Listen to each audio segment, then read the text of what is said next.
What up, buddy? going How's it on? going? Pretty good. How are you? Good, man. We're finally going to get to do this episode Yes. We're going to bang this one out. for a second time. Yeah. But yeah, so this will be our second time recording this episode. We had some technical difficulties there, but that's bound to happen. Definitely. Like your setup there, man. I like the background with the jerseys and the gloves. Thank you, sir. I'm keeping it simple. Yeah, I know, but I like that though.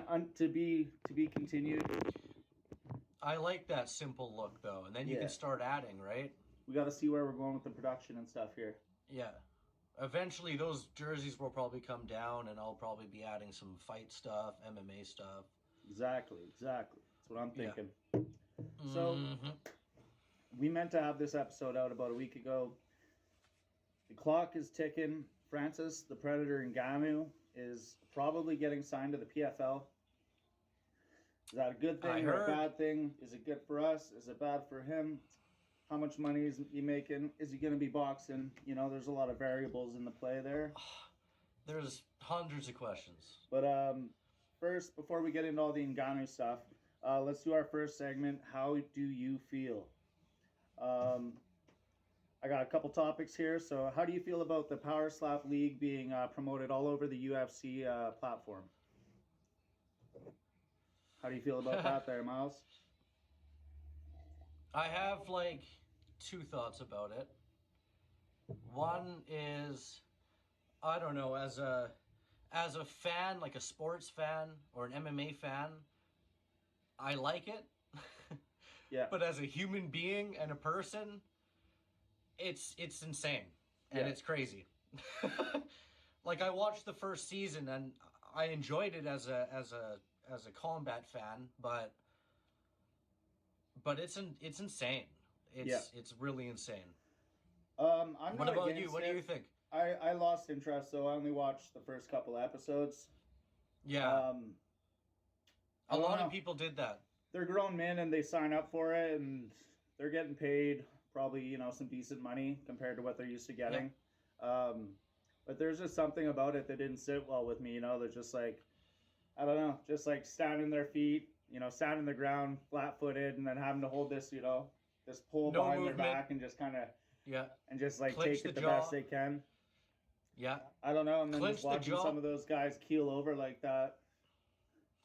Oh, and that one, I can't remember which one it was, but he, right after the slap, he hit his head on the barrel and dropped down. This was in the finale. Oh, wow.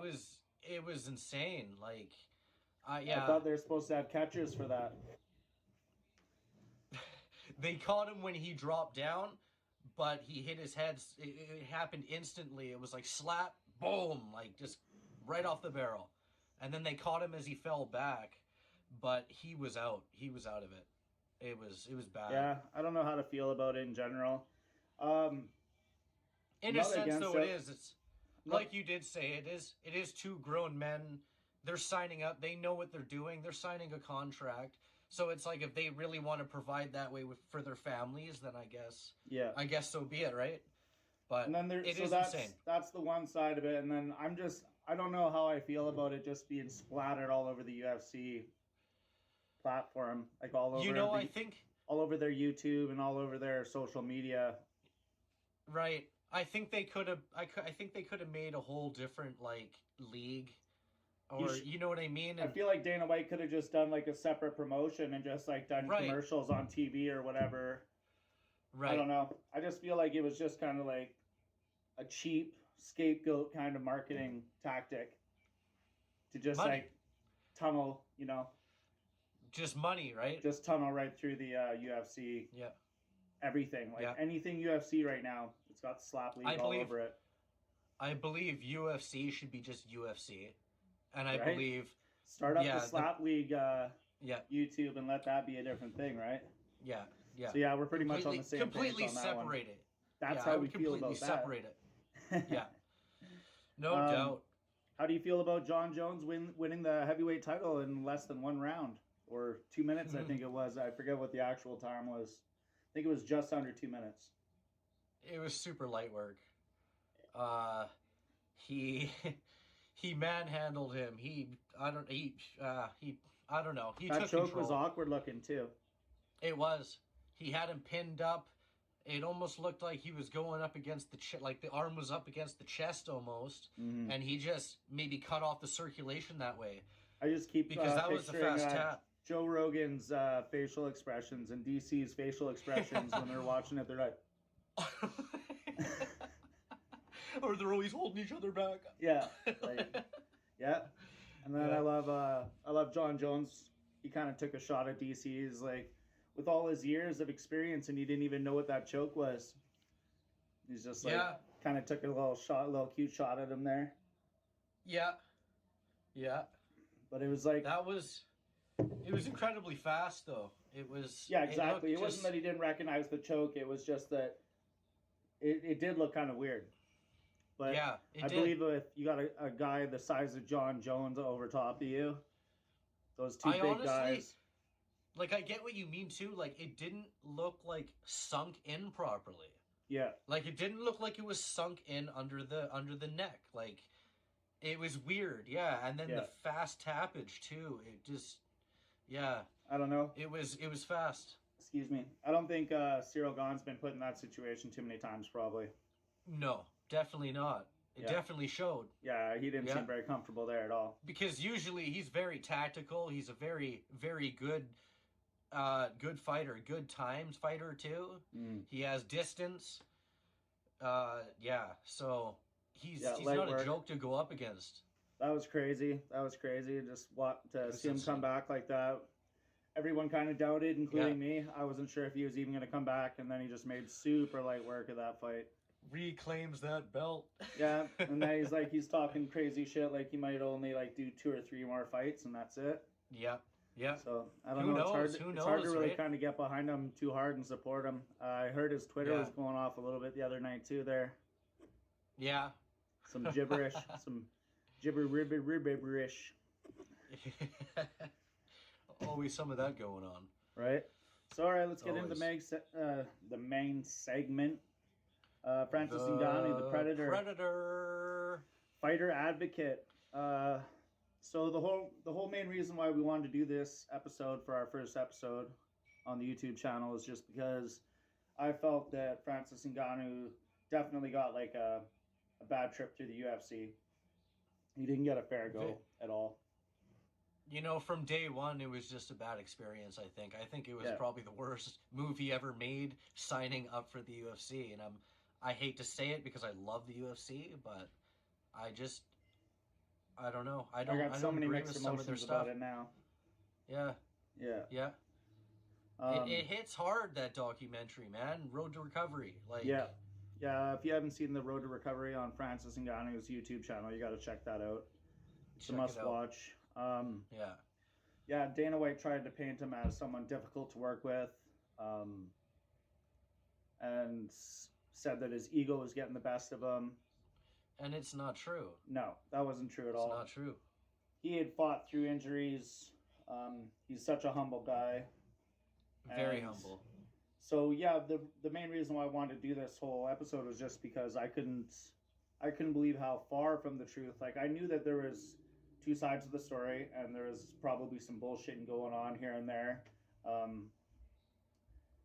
When they're doing negotiations like that, stuff tends to be kind of the media. It's almost like the mainstream news. Back and forth. It's kind of like you got to take shit with a grain of salt a little bit, right? But you never know. You never know what's true out there anymore, right? So you got to really dive deep, do your research. He did fight through injuries. He was getting stem work done on his knee. For his first couple fights in the UFC. So he tore his ACL, and he totally tore his ACL, and he tore part of his it was his MCL. Okay. So that's like the leg is done. Yeah.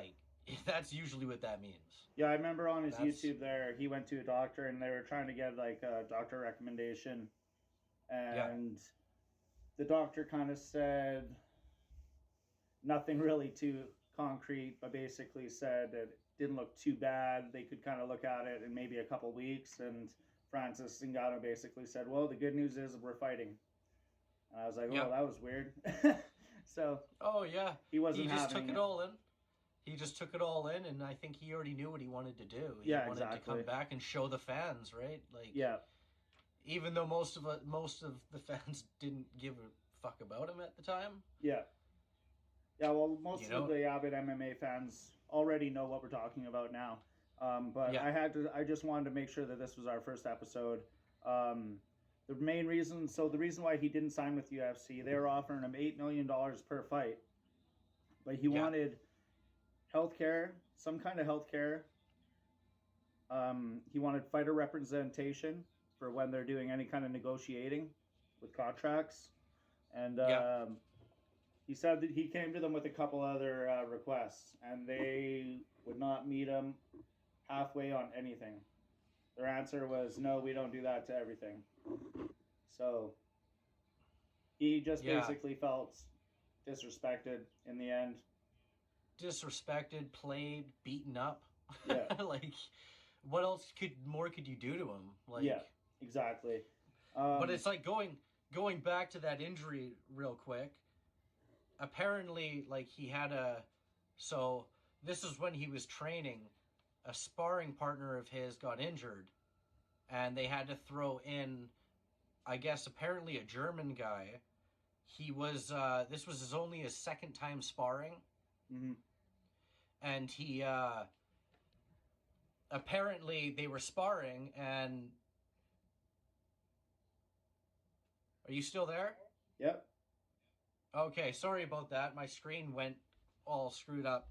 So apparently they were sparring, and apparently got overwhelmed, and he shot in for a takedown, like a desperate takedown, grabbed his leg, and I guess when Francis went to turn, he that's when it tore. He heard a crack, and his knee just popped. Yeah.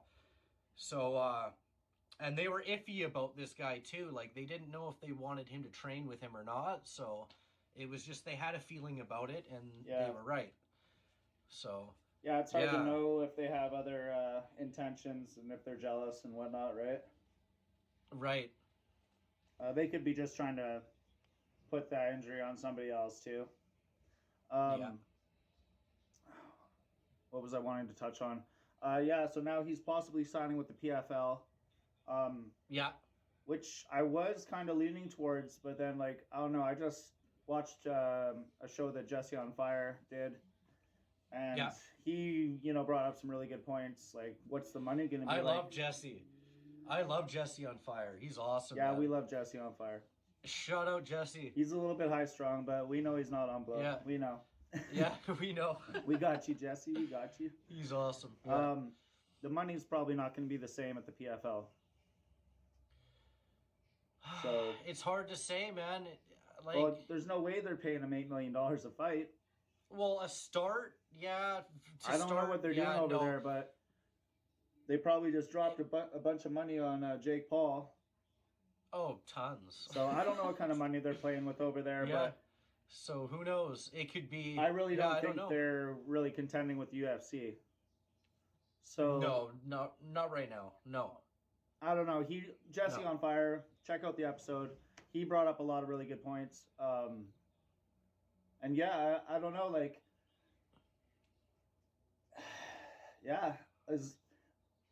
yesterday I was like, I hope he gets in the PFL, and then like today it's like it might be PFL. Yeah, and you I'm did. Like, I don't know. I'm kind of feeling weird about it. Yeah. It's like now he's like that one big step farther away from the UFC, right? You know what, man? I'm just excited to see him signing again and to get back to what he loves doing. That's all I'm proud of. Honestly, man, I'm excited for the guy. I'm pumped, and like I can't wait to like watch him fight. Yeah. The reach on this guy alone for a heavyweight, like. Well, he's supposed to. I don't know if that was a legit post. I've been going through so much stuff on social media the last few days. My head's gonna explode. But apparently, like, he signed to fight this guy named Simple Simon. Yeah. Who's 1-1. I'm like, well, that sounds like something they would do, but I'm not really excited for it. But I guess we could watch him just roast that guy. Yeah, that's right. Just fucking run him right over. Bam! Fight Pass. Fight Pass. We're going to be watching that on Fight Pass. That's right. If you ain't got Fight Pass, you should have it. Go get it. I don't know. Get it. Yeah, download the app. Go get the app. You know? Get you some Fight Pass. So, yeah, we'll see who he's going to sign with now. It's going to be very interesting. I wish UFC... I wish... If the main part of this video is nothing else, I wish that the UFC would have done something to meet him somewhere in the middle so that they could have worked out a contract with him. I was hoping for that from the beginning because if the UFC would have agreed to like say a 2-year, a 24-month contract with some kind of fighter advocate during negotiations. Just doesn't anything. mean the advocate's gonna win all the time. Yeah. Just having somebody in there. The guy could work for Dana. Just do something. Get something going. You know what I mean? Exactly. Like they don't manipulate everything else they do. Yeah. But the thing is I believe they could have. Hey? I believe they could have made something work. They just screwed him. That's all it was. I don't know. It's possible. That's what I think. I think they wanted to work with him. I think they wanted to get the deal done, but they just don't like being pushed back, right? Right. Dana don't play around. I think too that Francis kind of had his mind made up after that last fight with Gone, and I think he was just after that decision win, he was just done. We can't forget. I don't think he wanted to be with him. The morning of UFC 272 when they got the racist text from the burner phone. Oh, that's like to go through that like just before a fight. Yeah. Like, are you kidding me, man? And then not only that, like, but the next day following, the next morning, they got like a cease and desist from the UFC regarding something else, but the timing was very convenient. Apparently before the fight, apparently before the fight, one of the coaches went up to him and told him they got that call, and he said it to Francis before his fight, and all he said was so. Yeah, it is what it is. So, that's his mind, man. He doesn't let anyone in, right? Yeah, he's such a beast, he's man. very, very focused, yeah. Such a amazing human, just a humble guy. And very amazing human. A physical fucking specimen. That's why I'm honestly honored to just do this first episode on him, because he's a beast. You know what I was thinking about earlier today? He makes John Jones look like a piece of shit. You know what? That would be if Francis those two guys standing beside each other without a whole bunch of photoshopping. You know, John Jones is gonna look like a bag of rat shit. Bag of doo-doo. And I love John Jones. If Francis did come back, or did just sign for like a one-fight deal or something to fight John Jones, I think that would be the fight of like. That would be the fight of the century right now. It might be the biggest fight that today. I think so. Yeah. Those guys would surpass Red Panty Night. Yeah. Mr. McGregor. Yeah. Yeah. Which I'm thinking might be episode 2. I think so. The luck of the Irish. And I don't want to get too far off track, but Justin Gaethje was saying that he might leave the UFC if Conor McGregor, if he beats, if he wins the against fucking, help me out here. Freaking what's his name? Why can't I remember his name either? He head kicked Tony Ferguson. Anyways, knocked him straight out. Looked like a chicken nugget. Justin Gaethje said that if Conor McGregor wins, and Michael ends up getting a title shot, Justin Gaethje will leave the UFC. I just saw that this morning. Yeah. Right. Okay. Yeah. You sent me that. Yeah. That's crazy. I don't want to see him leave. No. That's why I got notes. It's Michael Chandler. Yeah, Michael Chandler. It's Michael Chandler. That's why I take notes, bro. That's why I got notes. We had a brain fart there. Good save, good save. But it yeah. happens, So Justin right? Gaethje was saying that if he beats Michael Chandler and goes for a title shot, then Gaethje's gonna leave the UFC. Ah. So Well, I can see where he's coming from because I think Connor needs a couple fights, man. Enough of this, like. But we don't even know comes when back. he's getting a fight. But we'll save that for the next episode. Yeah, we will. We'll get into that later. We don't want to talk about all that right now. We gotta stay on track here. That's right. What's next? Let's do a bit about us. Who's your favorite fighter of all time? Favorite fighter? Actually, well, we were just talking about him. Michael Chandler. Mr. Luck of the Irish. Oh. Yeah, yep. I do. I love what he did for the sport. He turned the whole sport upside down, and if it wasn't for him, UFC and they wouldn't be where they are. So yeah, and he's definitely. I have a bunch of favorites. He's one of my favorites. I do too. I don't usually favor just one fighter because it's hard to. If you step in that octagon, like I have mad respect for you. So yeah, of course. So yeah. I love Masvidal. Street Judas, that's my boy. Burns, him and Burns are going to be fighting in 10 days. Yeah, and that's hard for me because I like both those guys. It's going to be a really hard fight to watch.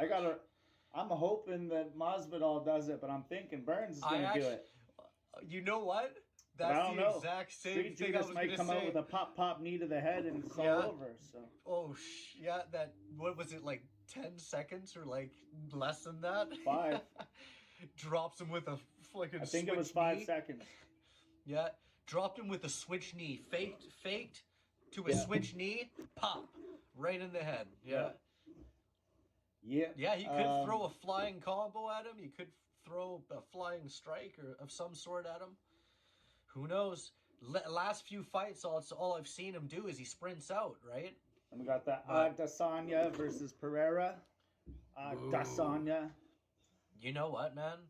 I really, really want Adesanya to win. I really do. I do, but again, I think Pereira's going to do it. He's nutty, man. He's really nutty. Yeah, he's badass. Very technical. Very technical, very sharp. Distance is like very, very, very good. And he's just he's a Muay Thai kickboxing phenomenon is what he is. Yeah. He's very good. As soon as I started seeing him on YouTube there a few months back, watching him kick that soccer ball and then put an arrow through it, I was like, oh shit, that's savage, man. Oh, you seen that? Yeah. That was insane. Dude, he was crazy. So happy after that. Did you see his reaction? And then what was the other thing I saw him doing? He was on like a uniwheel or something like that, like shadow boxing on some kind of uniwheel or some shit. Yeah, and he's just, he's good, man. As soon as in 2 or 3 days, I saw a couple videos off him. I was like, I respect this guy big time. This guy's got skills. He trains different. And I like guys that put out videos like that on social media, like keep us entertained in between the fights. I gotta start getting back to that stuff. Oh man, I'm so far down the rabbit hole on all the YouTube channels. I still gotta send you all the channels that I'm checking out right now. Yeah. I literally, that's all I do with my time now. I'm working. Yeah. I do cleaning and cooking, and then I'm just like, I'm in all the drama YouTube. All these guys bumping in shoulders at the gym and shit. I'm into all of that shit. Yeah. Well, you gotta be now. And plus, it's like, we're both big, huge MMA fans, so it's like, we do this for that reason. Like, just to be able to do this. Some of these other fight companies starting to get bigger now. Some of these other promotions. Yes. And I think it's just gonna keep blossoming, right? Like it's just gonna keep getting big. Better. PFL's getting big. Yeah, Bellator has always been kind of what it is. It's slowly growing bigger and bigger. You know what I'd really like to see is Michael Venom Page, going off topic, Michael Venom Page getting signing to the UFC. Or Aaron McKee. That would be cool. Those are two really good Bellator fighters I'd love to see come over to the UFC. But that's the tough thing with Dana White, though. He's always out finding these brand new guys in these shows. He doesn't want to pay people. He's always out finding the new thing, right? the new kid that he can get for $5,000 or $2,000. Yeah, that's right. Seems to be his hustle. Yeah, well, they got to start somewhere, right? It's like they start low and they got to work their way up. I guess if you blow up like Conor McGregor, it's like the money doesn't stop coming in. Yeah. All these opportunities pop up. So. All right, well, let's get into the championship rounds. Sounds good. A couple of topics, couple of minutes. Anderson Silva. And what are those topics? Into the Hall of Fame. Silva. Better late than never. Should have happened long ago. Right? Long ago. What are they thinking? Front kick to the face. Like, and then a week later, they induct Cowboy, who just retired like 3 months ago or some shit. I don't know. Yeah. I still haven't done any back checking on that. See what was going on with that. See, to me, it's like working at a job. You get favored. Yeah. You know what I mean? So it's like I think like they favored Cowboy because Cowboy always was active, but so was Silva back in his day. So I don't get it. And I'm trying to remember. That was a long time ago now, but that was still like I was in it. Like, I guess Anderson Silva wasn't always too easy to work with Dana. I'm trying to remember, but I can't. I don't know. I don't remember if they butted heads per se. It's hard to it's hard to tell because like it makes no sense to me. He should have been in the Hall of Fame the day after he. Yeah, that seems strange to me. After he went on his title run, like a year or two after, he should have been in the Hall of Fame. Yeah, exactly. But I thought that was pretty crazy. I was like, shit, he ain't in yet? What do you mean? He's still going at it. He's boxing now, isn't he? Yeah. So yeah, like crazy. Yeah. There must be something to that. I'm gonna have to look into that. Yeah. His family wanted him to stop fighting like years ago. I remember, like his sons couldn't stand him fighting, like and getting injured after his leg break. He's almost 50 now, isn't he? How old is he? Yeah. 47. He's got to be. Is it 50 or maybe in his 50s? It's either early 50s or late 40s. Yeah, I'd have to look into that. He's getting there anyways. I think he's got another 1 or 2 big fights in him, and he should hang it up. I think. Yeah. As awesome as it is to watch him fight. Be with his family. Enjoy your family. Like, legend, man, legend. Yeah. Like, we love what you did for the sport as well. Like, he made it interesting back then. Oh yeah, he fucking paved the way for so many. Definitely. All right. Many people wanted to mimic him. Yeah, exactly. I loved watching Uriah Hall. I loved watching Adesanya.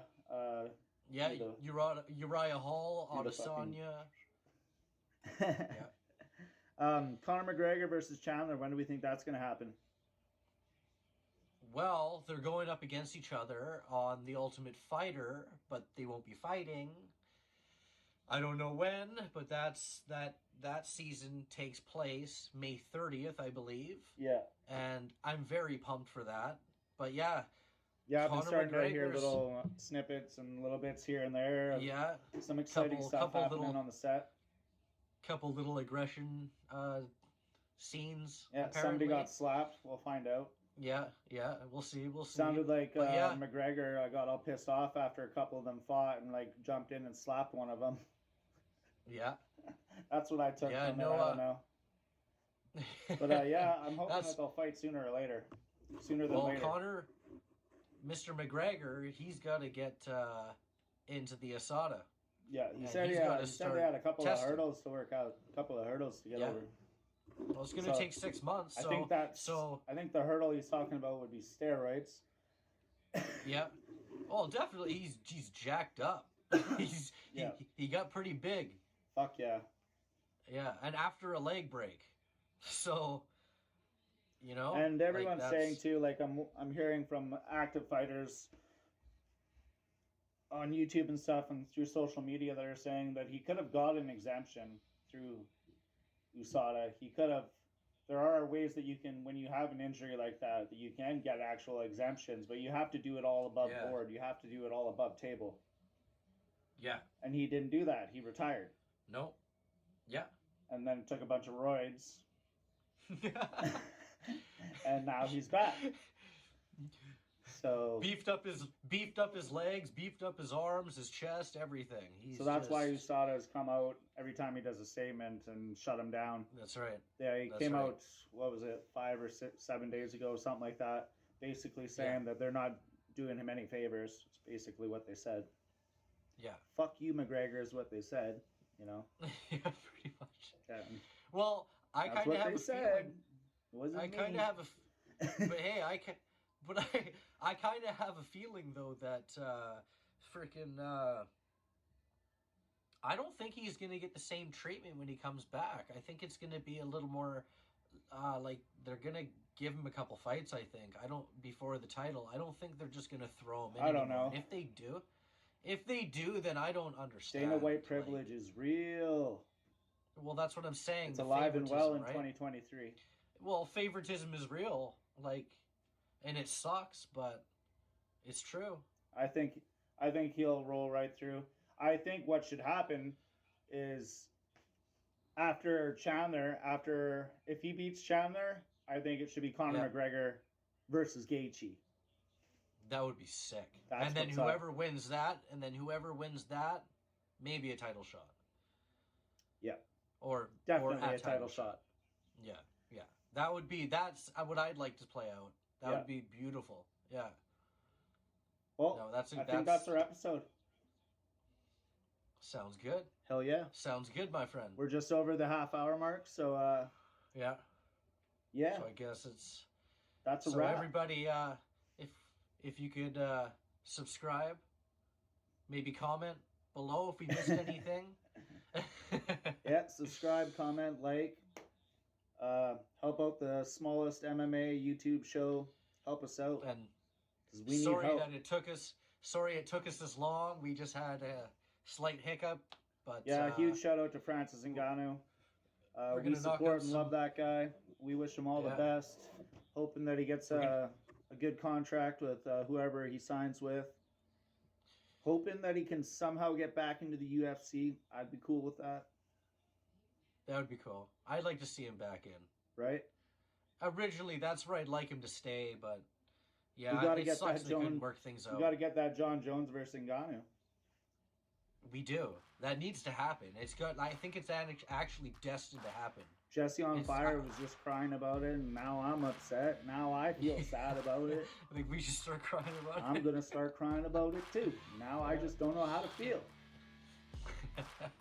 All right, buddy. All right, man. Thanks for the call. Thanks for watching, everybody.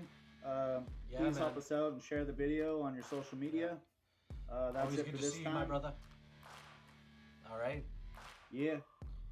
Let's see you wrap next this time. baby up. We got fights to watch.